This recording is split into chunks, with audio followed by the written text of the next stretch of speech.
on చేసాను ఇంతే video ఇంతే బాబా మీరు వర్షం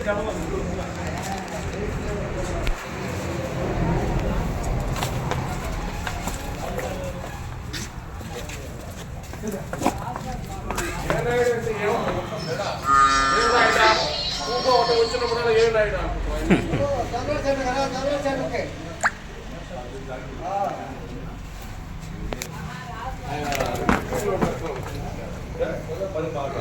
ఆయన కట్ చేసుకుంటా వాయిస్ అంతా మళ్ళీ ఏముందా పెట్టుకోవడం